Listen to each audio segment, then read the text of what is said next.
So this is a repaint of a painting I made 3 years ago. And the idea of the painting was to make an accurate version of what a heat-based superhero might look like. So I referenced infrared images of people's faces and used colors from red hot metal to basically show what a person would look like if their temperature were just multiply. Here I'm working on the line work, and you can see I make some changes, I shift stuff around, select stuff, just to get the general idea um, quickly. And at some point, yeah, right here, the recording didn't record a lot of the process, the line work, so you can see me skipping through that. Um, so now it should go to the finished or nearly finished line work. You can see I'm making a couple of quick changes. You can see I'm working on some of the details of the clothes he's wearing. I actually referenced an actual heat-resistant shirt. And here I'm making a mask so that the colors as I paint don't go outside of the line work. And I used an altered version of the line work to get the initial selection, and here I'm slightly changing the size of the selection so that it's right within the lines instead of being slightly outside or inside of them. And then I started doing the mask for the shirt, and I start working on the actual painting of the face. So you can see I start with the general orange color, and I painted the cheeks, which are some of and the bridge of the nose, which are some of the coldest parts of the face. And then I work on the eye sockets, which are warmer. And I use a lot of references because this clearly isn't something that you just know what colors to choose from experience. And I specifically tried to, because the differences in heat of people's faces varies a lot from person to person. I made sure to choose faces that are somewhat similar to this one. So like this woman who I'm referencing right now has a pretty flat nose compared to a lot of the other references. And I use her mostly to reference for the nose.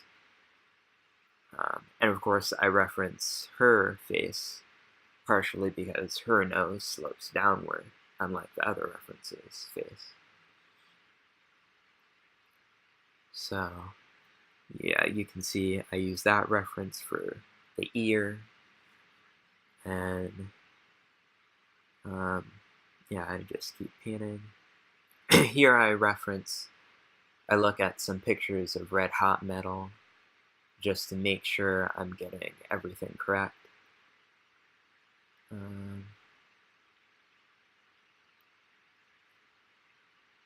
And here I'm actually coloring in the line work. So, because the lines are also on a mask. So I'm able to edit the line work without editing the rest of the painting. And you can see every once in a while I turn off the mask, and you see that weird looking thing. So I'm tidying up the lines a little bit more.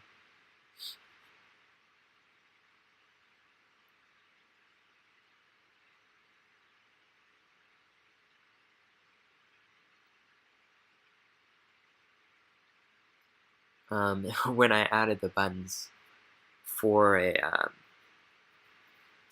for men, it turns out the buttons are on, trying to figure it out right now. They're on the left side, I believe. Yeah, the left side. And I accidentally put it on the right side, so I had to flip the image in the finished version. Little details like that you have to keep in mind. Like, I see a lot of artists draw pianos incorrectly, and because I'm a pianist, I get kind of angry seeing it incorrect. So I changed the line work a little bit for the shirt, or rather I color it to make sure that you can see the light coming off of his face and going onto the collar. One additional thing that I start doing is adding some reflected light, because the light that you see coming from his face right now is incandescent light. It's light that's actually coming off of his face. But now I'm adding some reflected light that would be from an outside light source bouncing off of his face, like what you would have with most objects. But this light is added onto the incandescent light to get the total light that you see. And I only decided to do this when I really looked at the images of metal under lighting conditions. And I saw, hey, that there's other light other than the light that comes off of the object. There's light that bounces off instead.